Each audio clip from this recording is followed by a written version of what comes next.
भारत में कोरोना को हराने के लिए अब तक 2 वैक्सीन थी, लेकिन तीसरी वैक्सीन को भी मंजूरी मिल गई है और इसी के साथ बाजार में इसे फ्लोट भी किया जा रहा है। नाम है स्पुतनिक वी। ये वही वैक्सीन है जिसे रूस ने सबसे पहले तैयार करके पूरी दुनिया को चौंका दिया था।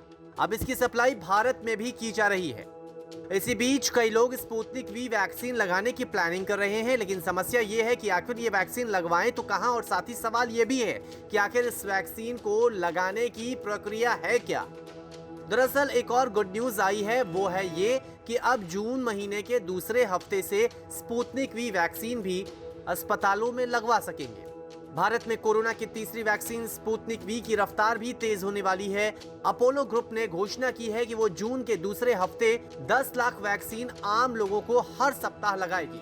अपोलो हॉस्पिटल नेटवर्क में ये वैक्सीन उपलब्ध होगी। अपोलो ग्रुप की ओर से कहा गया है, अपोलो ने देश के 80 जगहों पर 10 लाख वैक्सीन लगाने के लिए काम पूरा कर लिया है। इनमें फ्रंट लाइन वर्कर्स, ज्यादा रिस्क वाले लोग और कॉरपोरेट एम्प्लॉइज को प्राथमिकता दी गई है।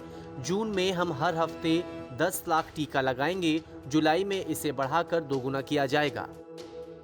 रूस की कोरोना वैक्सीन स्पुतनिक वी को लेकर कुछ गाइडलाइंस भी जारी की गई है। ये गाइडलाइंस वैक्सीन बनाने वाली कंपनी और डॉक्टर रेड्डी लैब ने मिलकर जारी की है। इसके मुताबिक स्पुतनिक वी के पहले और दूसरे डोज के बीच 21 दिन का गैप जरूरी है। स्पुतनिक वी को -18 डिग्री टेम्परेचर पर ही रखना होगा। एक बार स्पुतनिक वी वैक्सीन को फ्रीजर से निकाल लिया गया तो उसके बाद दोबारा रीफ्रीजिंग के लिए न रखा जाए। ऑटो इम्यून डिजीज वालों को स्पुतनिक वी वैक्सीन नहीं लगेगी।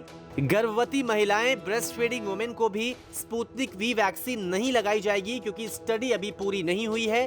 60 साल से ऊपर और 60 साल से नीचे के लोगों पर बराबर रूप से ये वैक्सीन प्रभावी है। स्पुतनिक वी वैक्सीन लगने के बाद कुछ साइड इफेक्ट्स दिख सकते हैं, जिनमें बुखार शामिल है, लेकिन ये शुरुआत के 3 दिनों में ही होगा।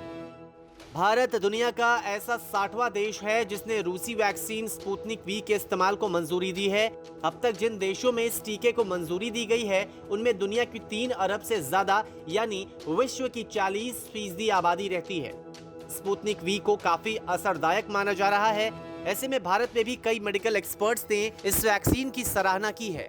बता दें कि देश में अब तक 20 करोड़ से ज्यादा टीके लग चुके हैं, लेकिन इनमें सिर्फ कोविशील्ड और कोवैक्सीन के ही टीके शामिल हैं।